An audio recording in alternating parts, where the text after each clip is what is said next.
Assalamualaikum warahmatullahi wabarakatuh.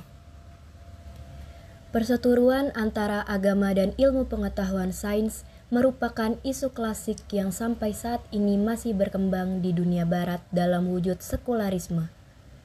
Tetapi, Islam tidak mendekati persoalan sains ini dari perspektif tersebut, karena Al-Quran dan Al-Sunnah telah memberikan sistem yang lengkap dan sempurna yang mencakup semua aspek kehidupan manusia, termasuk kegiatan-kegiatan ilmiah atau penyelidikan-penyelidikan ilmiah. Jadi, kegiatan ilmiah merupakan bagian yang integral dari keseluruhan sistem Islam, di mana masing-masing bagian memberikan sumbangan terhadap yang lainnya. Al-Quran dan sains mengungkap bahwa gunung tidak diam, melainkan bergerak seperti awan. Padahal gunung adalah tanah berbentuk menonjol yang sangat tinggi dan besar.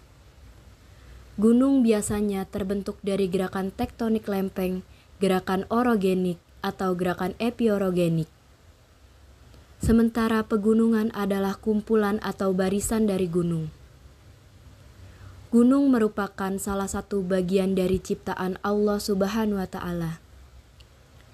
Dijelaskan bahwa gunung dapat menimbulkan aktivitas, dan itu atas kehendak Allah Azza wa Jalla. Secara jelas memang gunung tampak diam dan solid, namun sejatinya gunung tidaklah seperti yang kita lihat. Ada pergerakan yang tidak bisa dideteksi oleh manusia awam. Para ahli dari Cina mengatakan bahwa Gunung Everest setiap tahun berpindah 4 cm dan total sudah 40 cm ke arah utara dalam 10 tahun terakhir ini.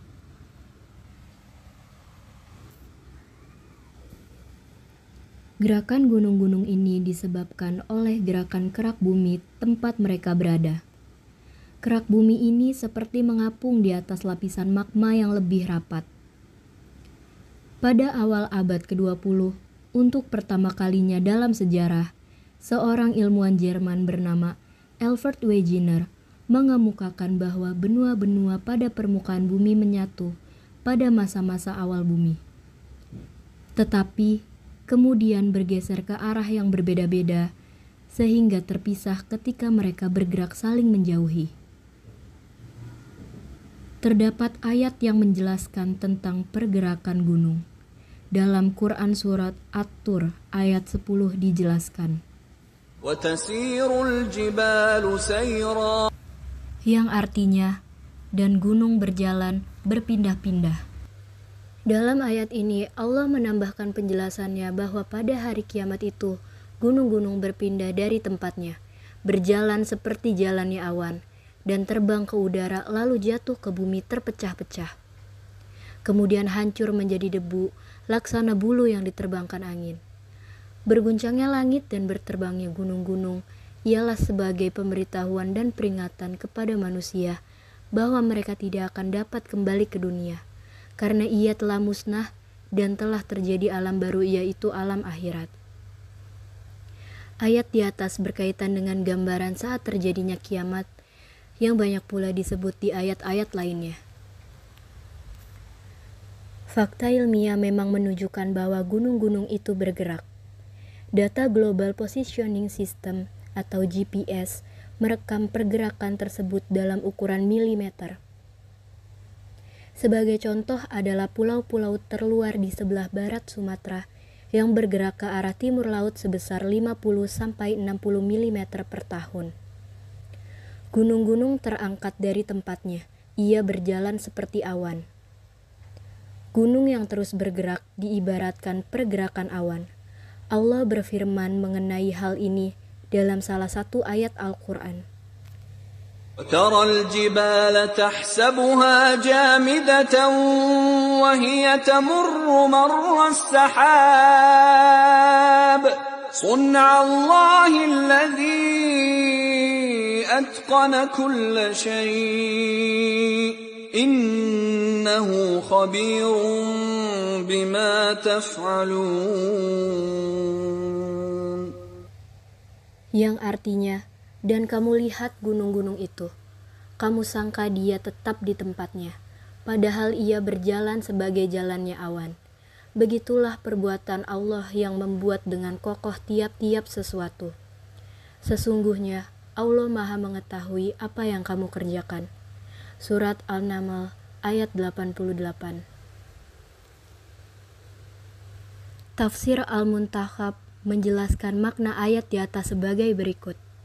Wahai Rasul, engkau melihat gunung-gunung itu tetap di tempatnya, dan engkau mengira mereka diam. Padahal yang terjadi sesungguhnya, mereka bergerak cepat laksana gerakan awan.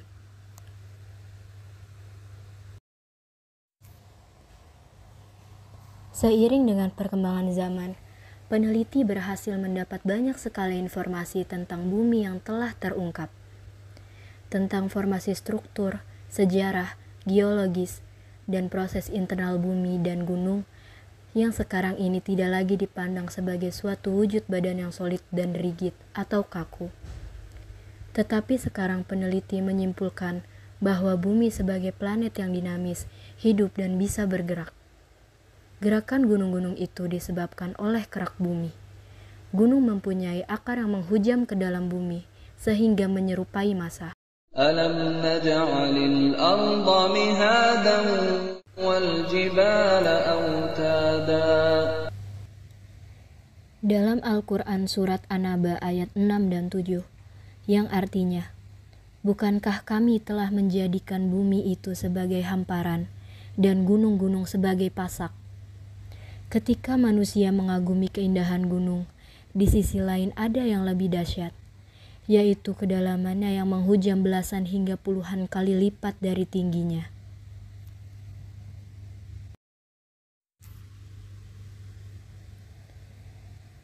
Dalam Al-Quran, Allah menjelaskan bahwa fungsi utama gunung adalah menjaga bumi agar tidak goncang.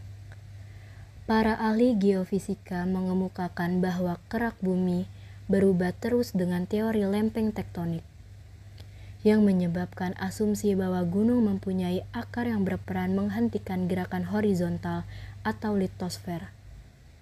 Dengan kata lain, gunung-gunung menggenggam lempengan-lempengan kerak bumi dengan memanjang ke atas dan ke bawah permukaan bumi pada titik-titik pertemuan lempengan-lempengan ini. Pergerakan-pergerakan lempengan bumi dan semua yang ada dan hidup di atasnya tentu menimbulkan berbagai perubahan, baik pergerakan cepat, sedang, maupun pergerakan lambat yang tidak disadari oleh manusia karena keterbatasannya.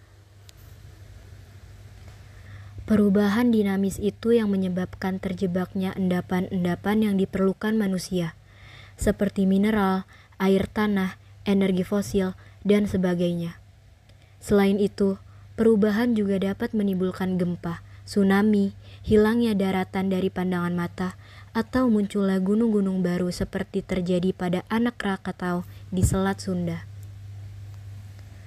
Menurut tafsir ringkas Kementerian Agama Republik Indonesia, dan gunung berjalan atau berpindah dari tempatnya bagaikan awan yang ditiup angin. Semua benda di alam ini bertasbih kepada Allah. Bertasbih di sini pada umumnya dimaknai sebagai kepatuhan kepada sunnatullah, hukum-hukum Allah yang diciptakan di alam ini, atau dalam bahasa sains disebut dengan hukum alam. Wassalamualaikum warahmatullahi wabarakatuh.